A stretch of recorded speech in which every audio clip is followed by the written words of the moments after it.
Adapting business leadership for the AI era. In this episode of Biz Bites, I welcome Bardeep, an accomplished business and leadership coach, to share his inspirational journey and insights on redefining business culture and leadership. He's had an incredible journey across multiple contents, including a personal life-changing battle. And we discuss the importance of self-leadership, purposeful living, and adaptability in the workplace, especially in an era increasingly influenced by artificial intelligence. Don't miss the bonus content and the details in the links in the show notes, where we explore the future implications of AI on human purpose and identity. You really don't want to miss that one. Stay listening now, of course, for an enlightening conversation filled with personal anecdotes, expert advice, lots of ideas for you, forward-thinking they are, and leadership and business concepts that are really going to make a difference to your business. So all that on Biz Bites, the destination for professional services business leaders to learn about those 1%ers that will transform your business. Please don't forget to subscribe so you never miss an episode of Biz Bites, brought to you by podcastdoneforyou.com.au, where you become the voice of brilliance. Now for Biz Bites, let's get started on changing the world one person at a time.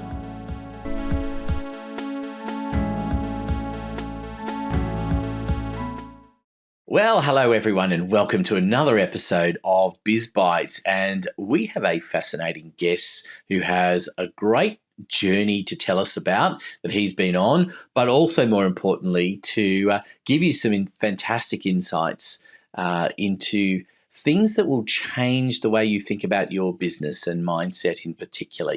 So I'm looking forward to this discussion. So let me welcome Bardeep to the program. Welcome. Thanks, Anthony. It's great to be here. Wonderful having this little chat beforehand and now getting into it. I'm looking forward to this discussion. We've had a bit of fun off air before we've even got started, so we'll have to recapture that as we get into the program. We had to cut it short, didn't we? We had to cut it short. We did. We'll still be talking otherwise and not recording. So let's bring the listeners into some of the discussion. But firstly, why don't you give a little bit of an introduction as to who you are and what you're about? Absolutely. Right. Great. So I'm really terrible at speaking about myself. I'm a business and leadership coach, a purpose coach, and I help my clients define their purpose, get really great in their businesses, get really great at leadership. And it's been a journey for me to get here. My name is Bardeep, which we were just laughing about because it's two English words, bar and deep. And I am a recovered alcoholic. So it was prophetic when I was named that. I think my parents knew what was going to happen in my future. So I've been sober for more than 10 years now. This is where you applaud. This is where you applaud. We're applauding. We're putting in the fake applause. Yeah, great. So I was born in Africa, in Kenya, East Africa. I went to university in England. After that, I moved to Australia. I had a stint about 7 years doing IT in Australia. Then I moved back to Kenya and founded a furniture company there, furniture design and manufacturer. And then 7.5 years ago, I moved back to Australia because I really wanted to. And this time I moved with my family. And when I got back here, I really want to now follow my own purpose. So when I was studying engineering in university in England, I found myself in the library reading about metaphysics rather than mechatronics. I've always been really interested in the human mind and what our purpose is and why we are here, what it's all about. And I was obsessive about that. But growing up in an Indian Kenyan family, you're either going to be a lawyer, a doctor, or an engineer. Pick one.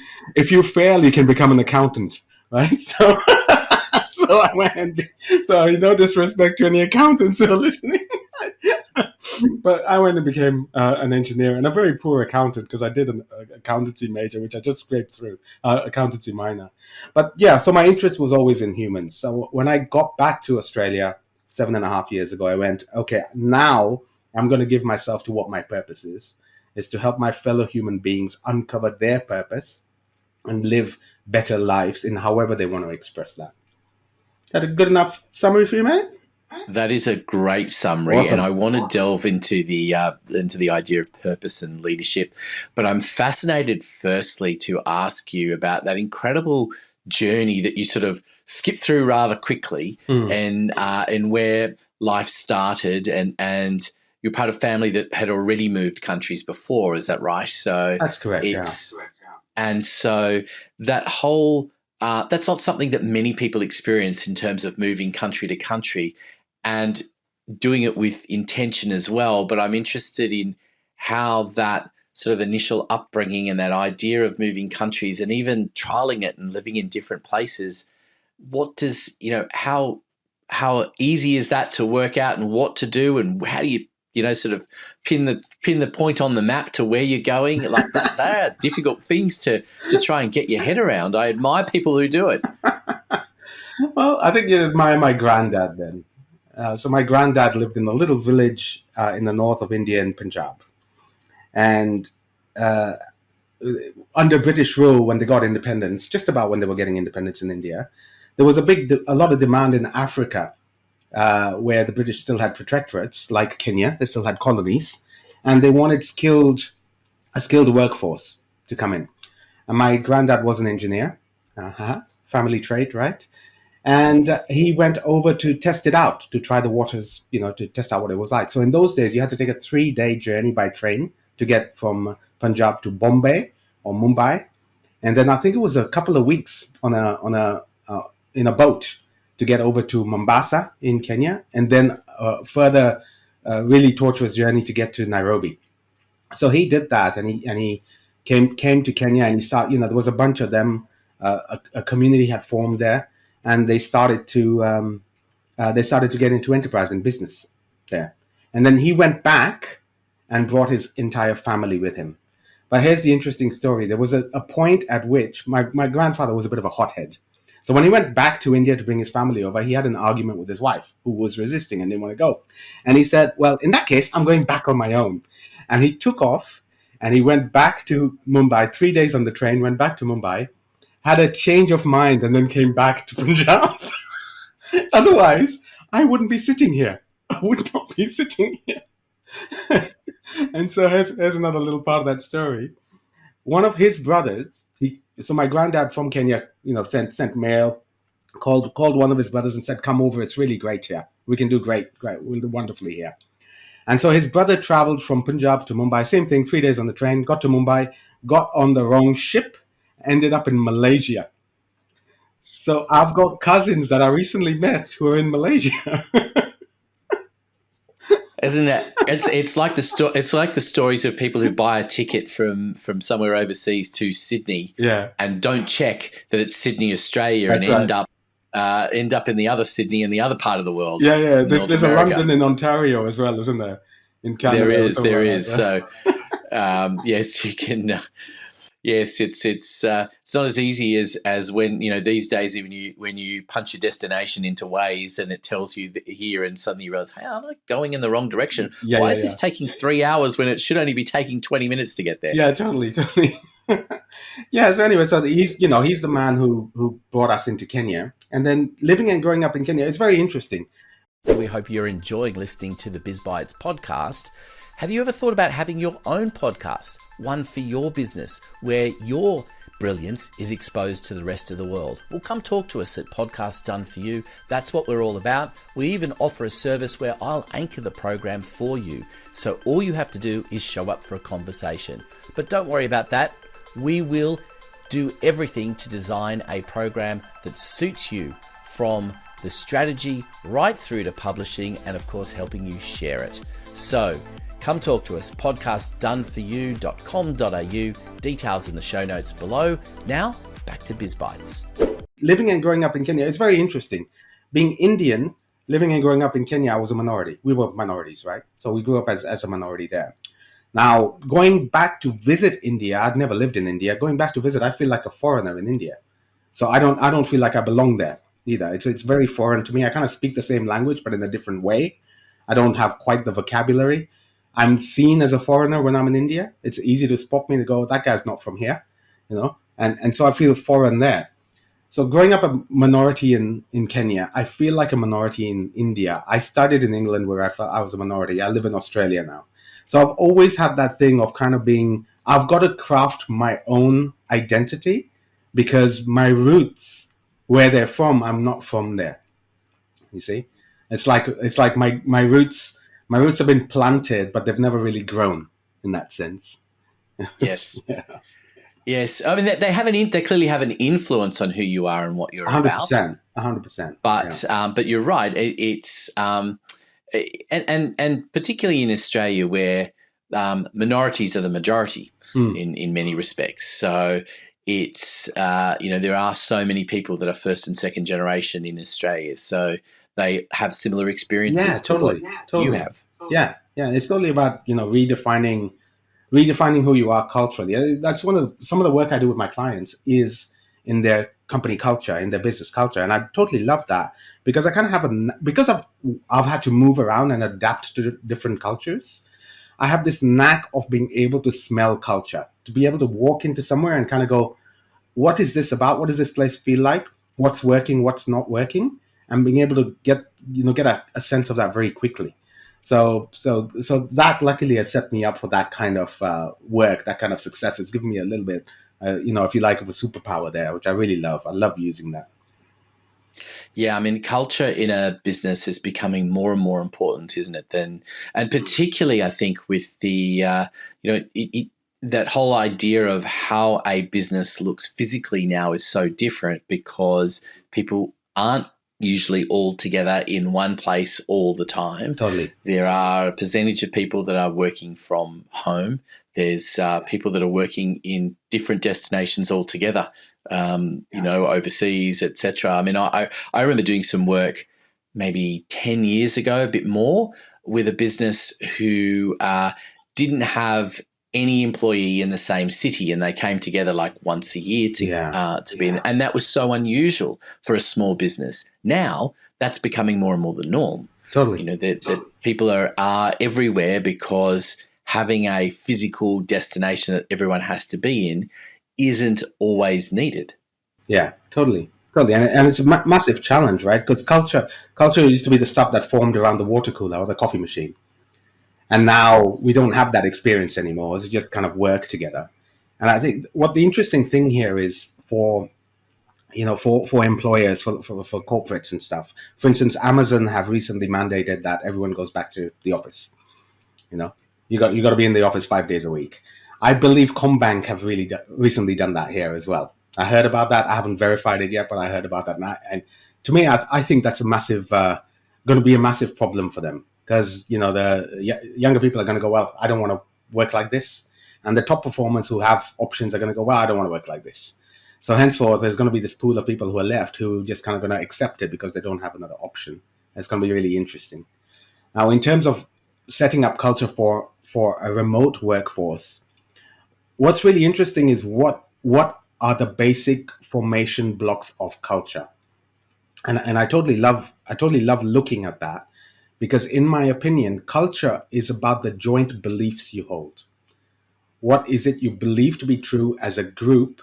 What is the purpose of you coming together? And what are the cultural stories and myths you pass around each other in order to form that culture? So in a sense, it's very much about the campfire stories that form the culture. And as employers, understanding that, you can actually seed those campfire stories if you know the right beliefs that you need your workplace, your company to be about. Unfortunately, culture is not really understood that well. People think it's very airy-fairy. I've recently actually written an article in Matters magazine here on the Sunshine Coast about family culture in business, how to develop that. And it's really about seeding that, taking those joint beliefs and turning them into culture. Now, a lot of people think culture is about values, and I disagree with that. I think values form a part of it, but beliefs are much more important because the beliefs are really the formation of what we believe to be true, what we believe we're here for, and why we're doing what we're doing. So beliefs and purpose are, in my opinion, the foundation of culture. Yeah, I can absolutely see that, and I think people don't pay enough attention to culture and where that where that has an impact on things. When you do come from different places, it's hard to find that middle ground sometimes, and to develop what is the work culture. And I think the idea of what culture was in workplaces not that long ago, but certainly 10 years or more ago, was very different to what it is now, because particularly around the whole idea of leaving your personal stuff at the door, which is what was the big sort of go-to that businesses would say to you. I don't care what happens, in your personal life. You leave that at the door. You come in here and you focus on work and that's it. You're a robot. You're a machine. You can't do that. Yeah, you can't do that anymore. And you can't do that anymore. Yeah. And you shouldn't. You shouldn't even try.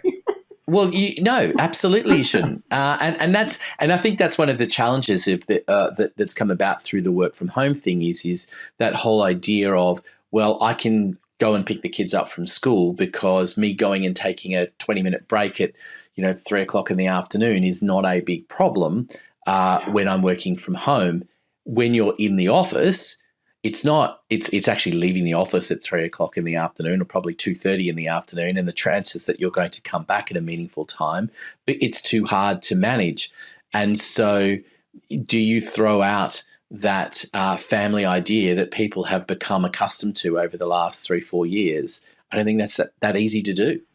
I think you're absolutely spot on. Like in the 80s, sort of early 90s as well, the whole focus was on management.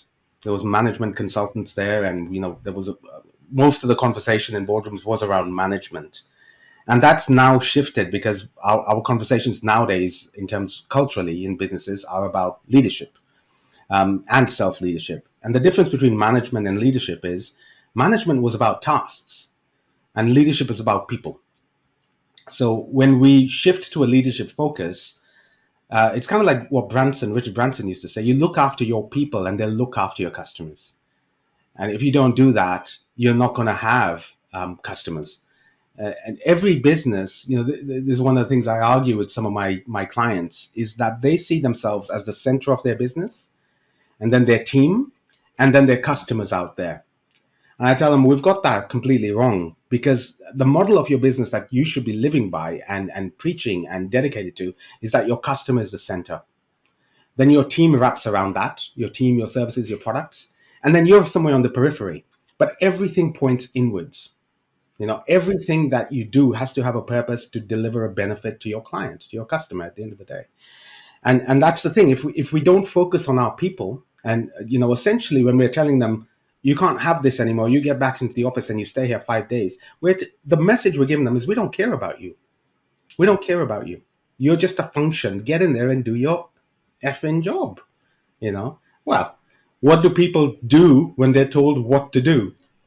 They rebel. Not a lot. Not a lot. So we're going to see a lot of quiet quitting. We're going to see a degradation of culture. We're going to see all this fun stuff come about. And it's very interesting. And I was thinking about this the other day. I was actually talking to someone about this and going, could these moves happen because the businesses, the companies think they're going to replace people with AI functions anyway.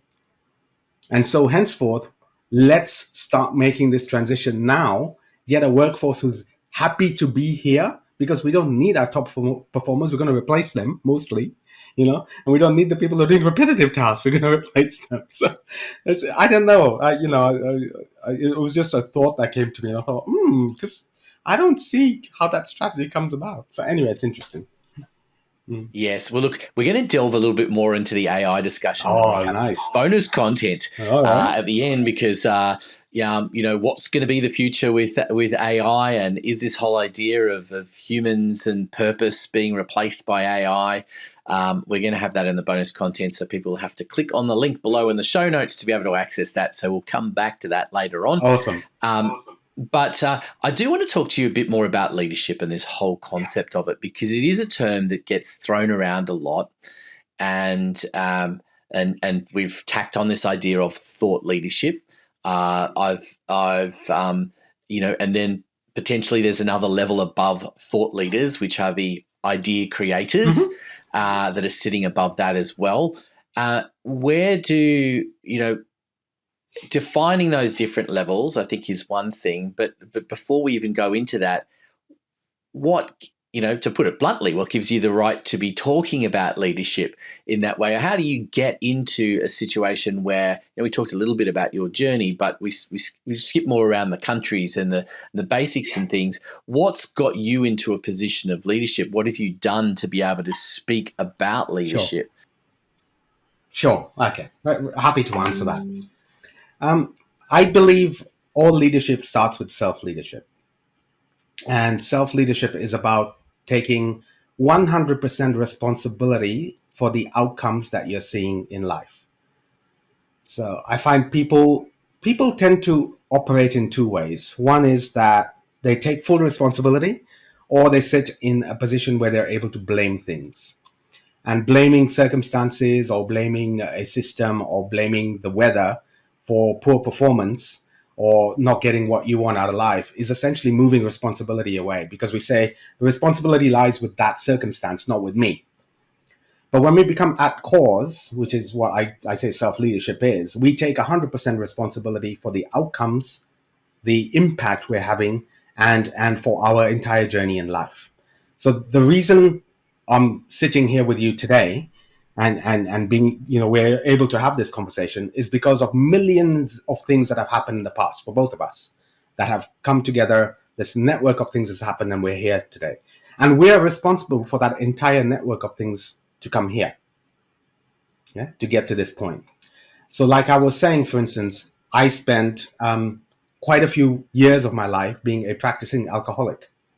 And that practicing alcoholic is essentially a way to blame something else for my problems and saying, I've got these problems, is because of that. Here I am, I'm going to numb myself with it. And the shift that had to happen, and that's the reason why I'm here today, that I'm actually alive today, was because I had a moment where I knew I had to make a choice, either to change or to die. That's where I was at. And I was with my kids, my young little kids at the time, who were like 7 and 10 at that time. This is actually a little hard to talk about. But I was looking at them and looking at family pictures on the wall in a projector in my office in Kenya. I just had another massive argument with my wife. This is another great thing, practicing alcoholics like myself are very good at doing, is causing arguments and circumstances and then going, well, I'm going to go and drink now because you've stressed me out. Blame, not taking responsibility.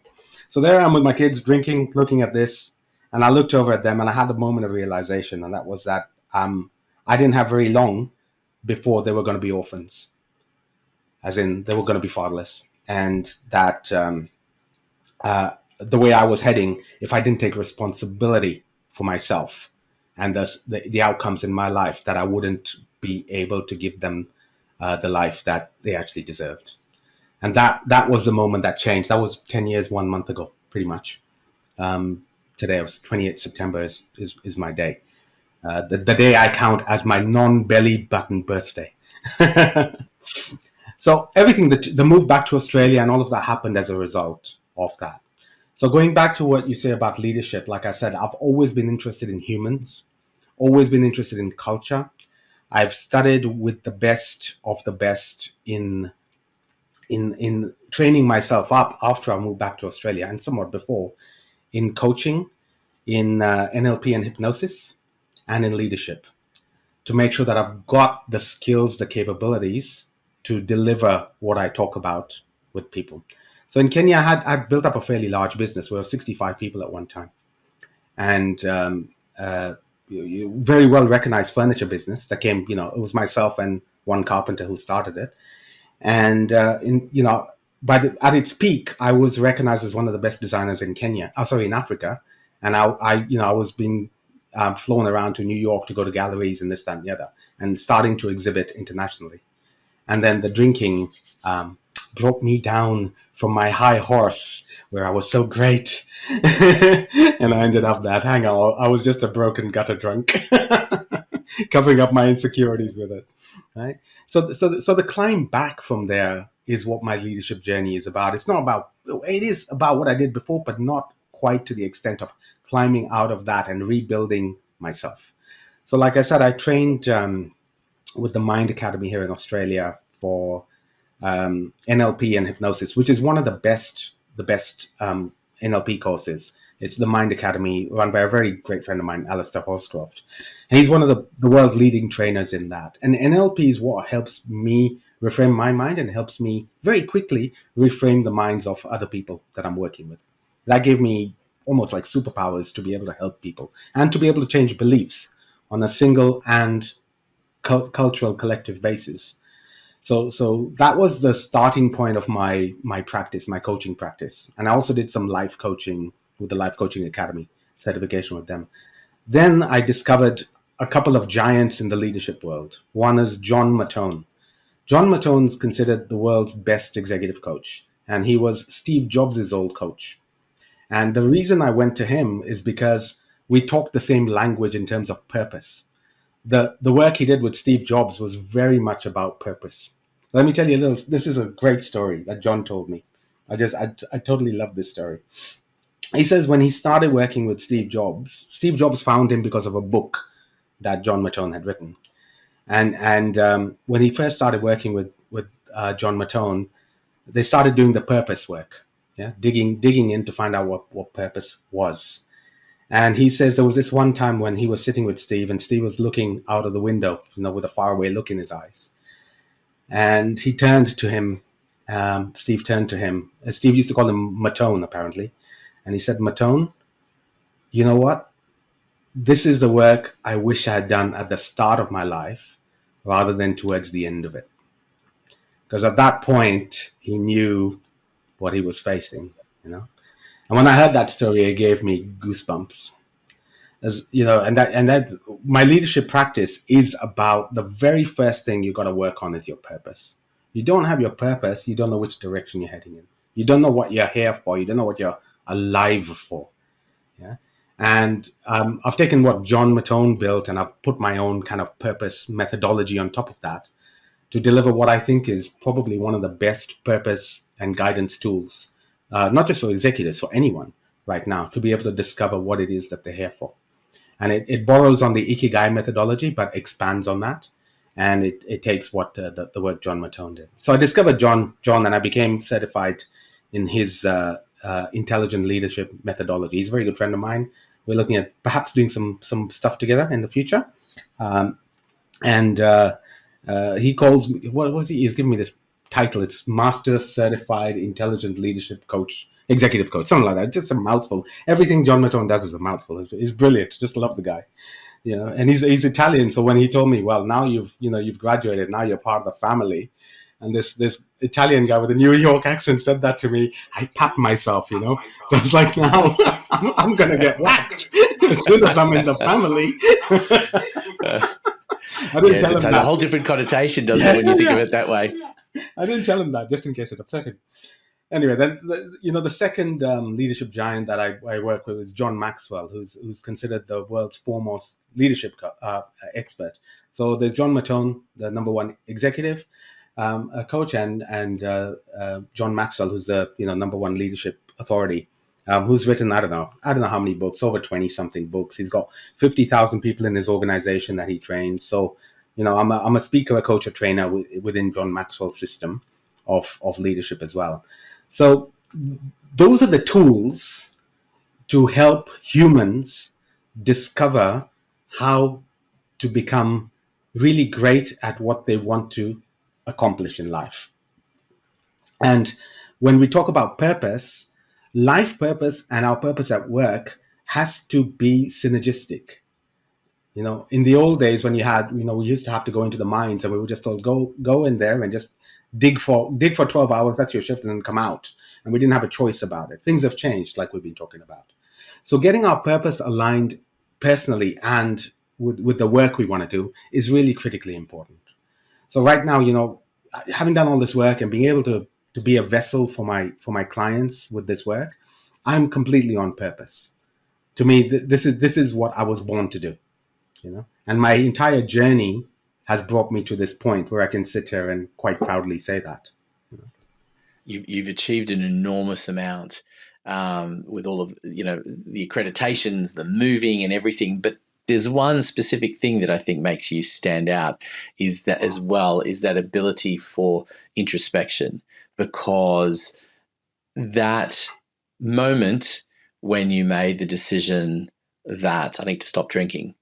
That moment when you were thinking about where you were heading and where your own purpose was, and perhaps you didn't, equate it in terms of purpose at that point in time, but that takes an enormous amount to be able to do that, and to then run with that and say, okay, I've pulled myself out of this, but now I can do more and I can give people more as a result of that. I think that puts you in a pretty unique position to talk about leadership. No, thanks. So, I'm humble. Kudos to you for achieving all of that. Oh, thank you very much. I'll just make one brief point there. That moment, that one moment of clarity, what we call, it's the BFO, the blinding flash of the obvious, that happened. It was like one moment of clarity in an entire fog. Like lightning came down and struck me in this fog that I was living in. And to this day, I can remember it so clearly, like it's happening right in front of me. And that is what I think would be so serendipitous that I'd call it grace. It's a moment of grace in my life.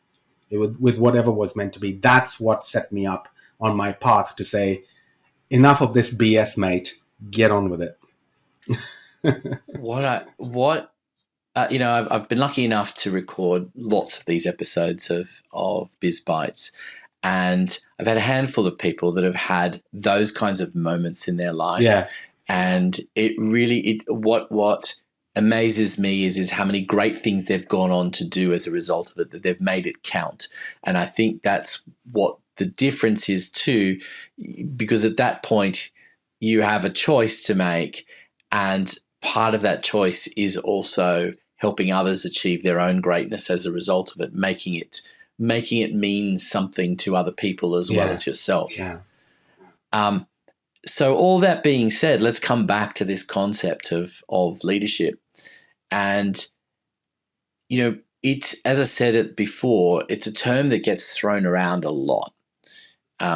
Just because you're in charge, does it make you a leader? Yes. Does it make you a great leader? No. Does it make you a thought leader? No. Does it make you at the next level where you're the one generating the ideas in the first place? No. And I think how important is it to differentiate between those different levels, and how do you actually drag people along? Find where they should, or where they should sit. Find where they should sit. Perhaps drag is the wrong thing, but allowing themselves to make a decision and find their own purpose in terms of where they sit in leadership and what that ultimately looks like. Absolutely. Okay, so I'll give you a couple of quotes here. The first one is John Maxwell. John Maxwell says, "Leadership is influence, nothing more, nothing less." And the second one, I don't know who said this. I can't remember the name, but it's that you don't need a position to be a leader. So leadership is like, when I started talking about leadership, I talk about self-leadership. It doesn't matter where you're at. You are there. That's where you're starting from. And leadership is about, how do you become the greatest version of you that you can be? How do you maximize your potential? Whatever your position is, doesn't matter, you see. So whether I'm working with a CEO or I'm working with the janitor, it doesn't matter. It does not matter, because it's about that human. And all humans have their challenges, have their blockages. And all those challenges and blockages are self-generated normally. It's about the perception of what something is, not really what the thing is. I was having a conversation just before hours, actually, where I was coaching someone this guy had convinced himself that in order to be able to give and be of service, that he needed to sacrifice himself. He's a lovely man. He's had a heart transplant a while ago. He's so genuine and caring. One of the most generous souls I've ever met. And yet he had framed his life in such a way that he was going to sacrifice himself in order to be able to give. So the obvious question was, well, when you sacrifice yourself, you end, right? And then you got nothing to give. And we talked about Martin Luther King, life cut short, wasn't able to give. Gandhi achieved a lot, life cut short though. He was still, killed. had a lot to give. Mandela lived out a full life. So these are kind of the leadership icons that I love to look at. So when you're on purpose and you're giving, it's not really about that. It's not about sacrifice. Is the reframe. So he got a lot out of that conversation.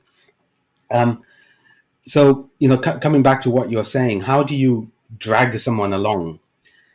So I like to think of it as a 4-part process when I work with anyone, and if I'm working within the context of leadership. So the first thing is inspiration. They have to have something that comes from within that inspires them. Yeah. So inspiration is the first thing. That and then that inspiration leads to insight. Yeah.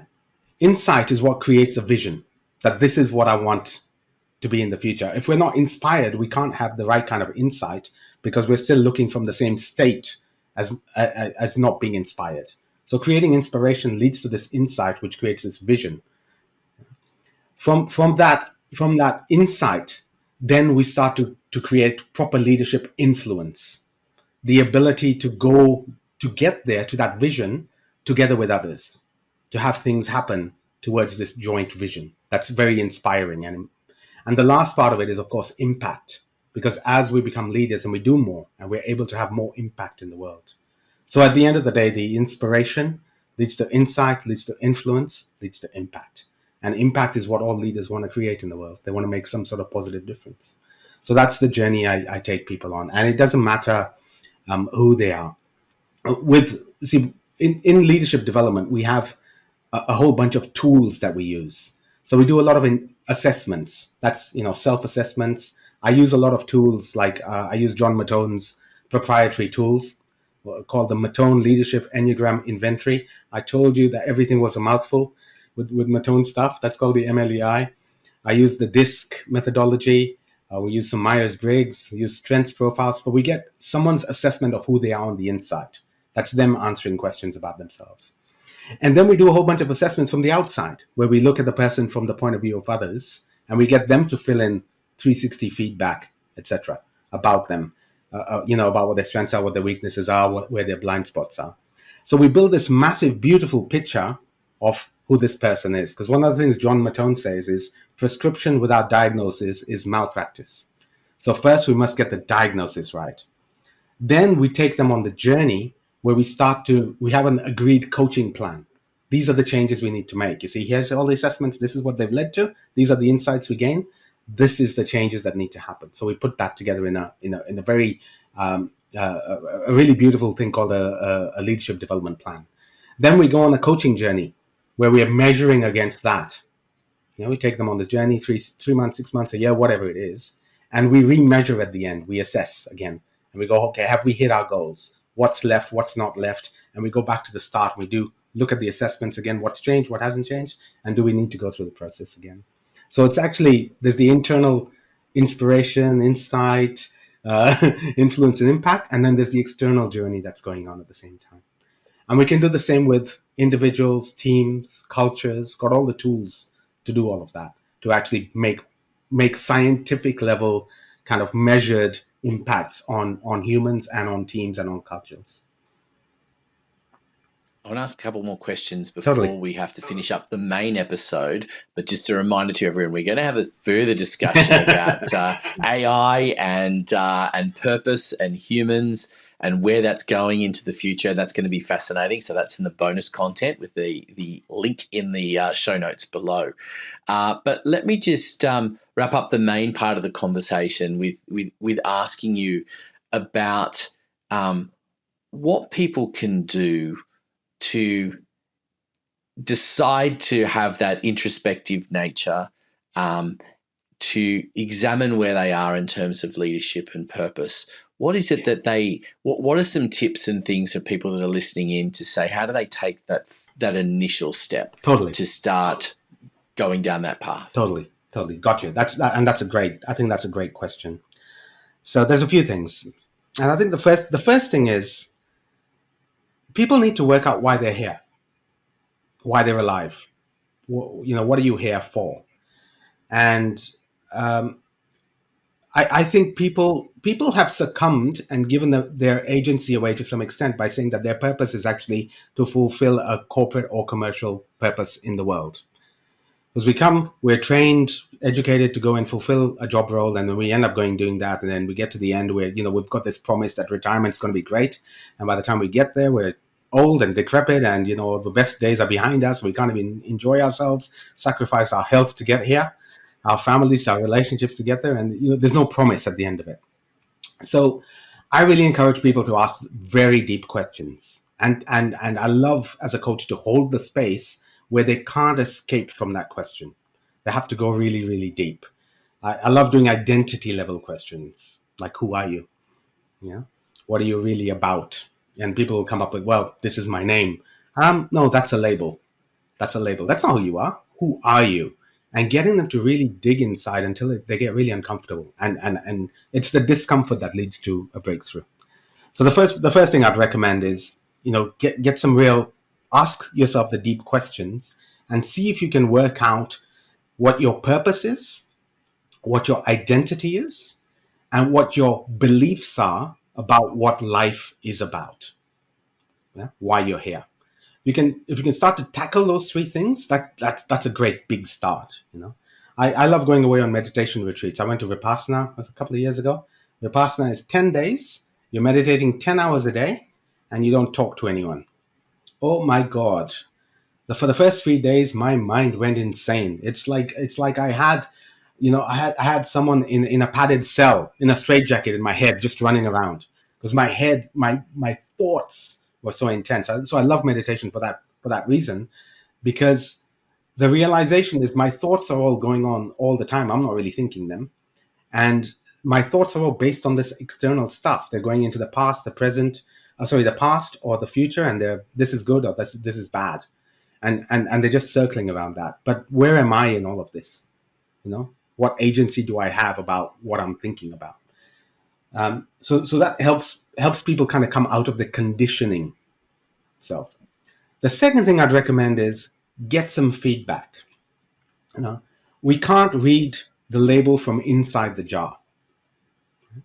We're like inside the jar, we've got this label. So asking people questions like, what are my best qualities?